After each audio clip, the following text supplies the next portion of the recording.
آپ کو میں بتا دوں، اللہ کے حبیب صلی اللہ تعالی علیہ وسلم نے ارشاد فرمایا من کان للہ کان اللہ لہ، جو اللہ کا ہو گیا اللہ اس کا ہو گیا۔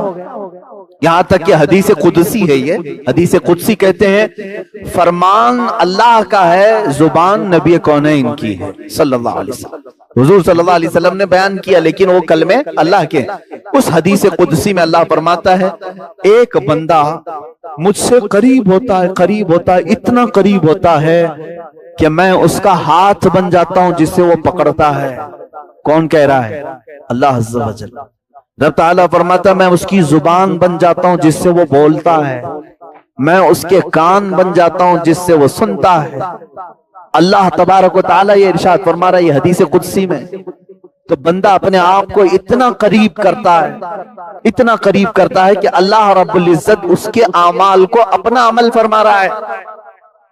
بدر کے وہ صحابہ جب تیر چلا رہے تھے اور کفار و مشرکین کو تہس نہس کر رہے تھے، بعد میں آیتیں نازل ہوئی، اللہ تعالیٰ نے فرمایا وما رمیت اذ رمیت فلم تقتلوہم ولکن اللہ قتلہم۔ دو الگ الگ جگہ سے میں پڑھ رہا ہوں۔ حضور صلی اللہ علیہ وسلم سے رب تعالیٰ فرماتا ہے تیر جو چلایا وہ آپ نے نہیں، اللہ نے چلایا۔ فلم تقتلوہم ولکن اللہ قتلہم، اے صحابہ تم نے نہیں قتل کیا، ہاتھ تمہارا تھا، اللہ نے قتل کیا۔ ان کے عمل کو اللہ اپنا عمل فرما رہا ہے۔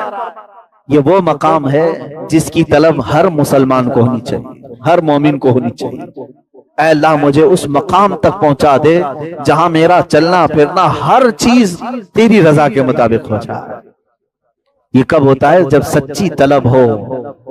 اور قرآن پاک میں اللہ فرماتا ہے من کان یرجو لقاء اللہ، جو اللہ تبارک و تعالیٰ سے ملاقات کی امید رکھتا ہے، یقین رکھتا ہے، اسے چاہیے کہ وہ نیک اعمال میں لگ جائے۔ فَلْيَعْمَلْ عَمَلًا صَالِحًا وَلَا يُشْرِكْ بِعِبَادَةِ رَبِّهِ أَحَدًا، وہ اللہ رب العزت کے ساتھ کسی دوسرے کو اپنا خدا شریک نہ ٹھہرائے اس کے ساتھ، اور اعمال صالحہ میں دن رات لگ جائے، جسے یہ امید ہے کہ وہ اپنے رب سے ملنا چاہے، اپنے مولا سے ملاقات کرنا چاہے۔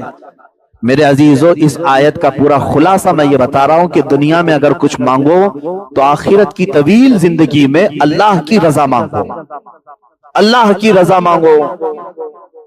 ایک بزرگ ہیں حضرت امام حسن بصری رضی اللہ تعالیٰ، بڑی پتے کی بات ہے، اور ایک روایت حضرت رابعہ بصریہ رضی اللہ تعالیٰ عنہ ملتی ہے۔ ایک صاحب آئے اور ان سے کہا کہ ہمارے لیے دعا کر دیں، غالباً حضرت رابعہ سے کہا کیا دعا کروں؟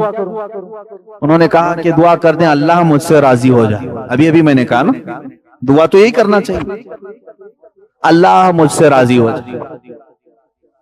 تو بھڑک گئی، کہا یہ دعا کروا رہے مجھ سے اللہ تجھ سے راضی ہو جائے؟ میں دعا تو کروں گی لیکن پہلے یہ بتا کیا تو بھی اللہ سے راضی ہے؟ کیا تو بھی اللہ سے راضی ہے؟ تو وہ ڈر گئے، انہوں نے کہا کہ ماں بھلا بندہ بھی کوئی اللہ سے ناراض ہوتا ہے؟ کون ہے وہ؟ کس کی مجال ہے، کس کی جرت ہے کہ وہ اللہ سے ناراض ہے؟ انہوں نے کہا لاکھوں بندے ہیں۔ کہا کیسے؟ کہا یہ ناراضگی کی علامت نہیں ہے کہ جب وہ موسم گرمی کا دیتا ہے تو کہتے ہائے کیسی گرمی ہے، برداشت سے باہر ہو گئی، جبکہ وہ مولا کہہ رہا ہے میں کسی کو اس کی طاقت سے زیادہ کوئی چیز ڈالتا نہیں۔ اگر تم اس کی یہ تمام قدرت سے راضی ہوتے تو اس کے موسموں کی شکایت نہیں کرتے۔ ایک بزرگ چلتے پھرتے راستے میں انہوں نے صرف اتنا کہہ دیا تھا، بارش آ رہی تھی، ارے یہ کیسے بے موسم کی بارش آئی؟ کبھی ہوتا ہے گرمیوں کے دنوں میں بارش آئی، غیب سے انہیں ندا آئی کہ اے بندے کیا اب تو فیصلہ کرے گا کہ بارش کب ہونا چاہیے اور کب نہیں ہونا چاہیے؟ وہ اتنا روئے کہ تقریباً 40 سال تک انہوں نے اپنا چہرہ آسمان کی طرف نہیں کیا۔ حقیقت میں میرے عزیزو آج اللہ کی رضا ہم چاہ تو رہے لیکن کبھی ہم نے یہ سوچا میں بھی اس کے ہر چیز سے راضی ہوں؟ وہ بندہ راضی ہے جو اس کی دی ہوئے انعامات پر بھی خوش ہے اور اس کے دی ہوئے مصیبتوں پر بھی خوش ہے۔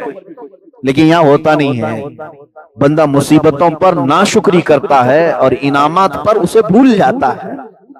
انعامات ملتے ہیں، خوشیاں آتی ہیں، کہتا میں نے کمایا، کبھی یہ نہیں کہتا ھذا من فضل ربی، یہ میرے رب کے فضل سے ہے۔ عزیزان گرامی، اللہ کی رضا مانگو لیکن خود کو پہلے اللہ سے راضی کرو، یعنی اپنے آپ کے دل کو بھی راضی کرو کہ جو کچھ بھی دنیا میں ہوگا وہ میرے مولا کی مرضی سے ہوگا۔ خاص طور پر عورتوں میں یہ ناراضگی اللہ تبارک و تعالیٰ کے متعلق بہت ملتی ہے۔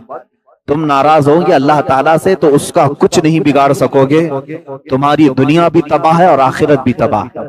تم بندے ہو، اللہ سے ناراض ہونا یہی نہیں کہ اس کو صرف گالیاں دینا، بلکہ بہت ساری چیزوں کو برداشت نہ کرنا یہ بھی اللہ سے ناراضگی کی علامت ہے۔ جو تمہارے ساتھ کسی کا انتقال ہوا تو کیا اللہ تعالیٰ نے تمہارے ساتھ ظلم کیا؟ تمہارے گھر میں کسی کی موت ہو گئی تو کیا اللہ کا ظلم ہے یہ؟ معاذ اللہ رب العالمین۔ لیکن کچھ لوگوں کی زبانوں سے یہ جملے نکل جاتے ہیں، کم سے کم اس گھر پر تو رحم کرنا چاہیے تھا، اس گھر پر تو رحم کرنا چاہیے۔ ایک بات یاد رکھیں، وہ قادر مطلق ہے، اس کے ہر فیصلے میں کوئی نہ کوئی حکمت ضرور ہے۔ وہ کس کی موت کب لکھا ہے جبھی ہوتی ہے۔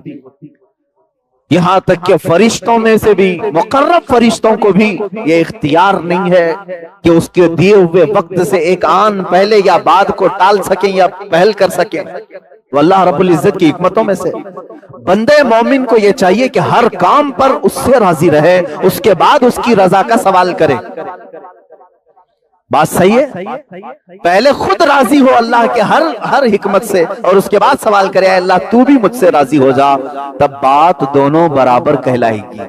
تم تو ناراض ہو اس سے، تم اس کے بہت سارے کاموں سے اپنی رضا ظاہر نہیں کرتے ہو اور پھر اس سے دعا یہ کرتے ہو کہ اللہ تو مجھ سے راضی ہو جا۔ رب تبارک و تعالیٰ اگر یہ فرما دے کہ اے بندے کیا تو بھی راضی ہے اپنی زندگی میں؟ ہاں تو کہہ دو گے زبان سے، لیکن عمل تمہاری شکایت کر رہا ہوگا۔ بیماریوں میں سب کو بتا دیتا ہوں، اچھائیوں میں کسی کو نہیں بولتا۔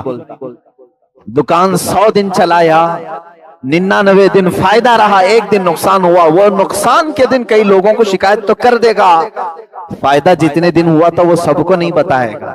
ارے نہ بتاؤ نظر لگ جائے گی۔ انعامات کو تو تم نے بتایا نہیں، خسارے کو سب کے سامنے ذکر کیا۔ صحت کا تو کبھی اعلان نہیں کیا کہ میں بہت ہٹا کٹا ہوں، صحت مند ہوں، اللہ کا فضل ہے، لیکن بیماری کو سب کے سامنے ذکر کیا۔ اللہ کی رضا یہ ہے جو قرآن پاک کی آیت یہ بتاتی ہے انا للہ و انا الیہ راجعون، بے شک ہم اللہ کے لیے ہیں دنیا میں اور اللہ ہی کی طرف لوٹنے والے۔ بیماری اس کی مرضی سے، صحت مندی اس کی مرضی سے، دولت اس کی مرضی سے، غربت اس کی مرضی سے، کرسی اس کی مرضی سے ملے۔ یہ تمام چیزوں پر ہماری رضا پہلے ہو اور اس کے بعد ہم یہ سوال کریں اے اللہ تو بھی ہم سے راضی ہو جا۔ آگے کی آیت میں نے جو تلاوت کی ہے یہ دوسری بڑی آیت ہے جس میں اللہ تعالیٰ فرماتا ہے اے ایمان والو، ایک بات سمجھ کر کے چلیں، یہ کتنے بڑے فخر کی بات ہے کہ پورا قرآن جو ہے جس میں خطاب جو ہوتا ہے، خطاب کا مطلب ہوتا ہے کسی کو مخاطب کر کے بلانا، اے فلاں آپ آ جاؤ۔ اب بڑا آدمی کوئی کسی کا نام لے کر کے پکارے تو وہ اپنے پکار پر بھی رشک کرتا ہے کہ مجھے فلاں نے میرا نام لے کر کے پکارا۔ میں سمجھتا ہوں مسلمانوں کو اسی بات پر فخر کرنا چاہیے کہ قرآن میں اللہ نے جگہ جگہ پر یا ایھا الذین آمنو، اے ایمان والو، ہمیں نام لے کر کے پکارا ہے۔ پیدا کرنے والا خود ہمیں پکارے تو ہماری قسمت کی بات کیا ہے۔ ایک ہی جگہ پر پورے قرآن میں کافروں کو پکارا گیا۔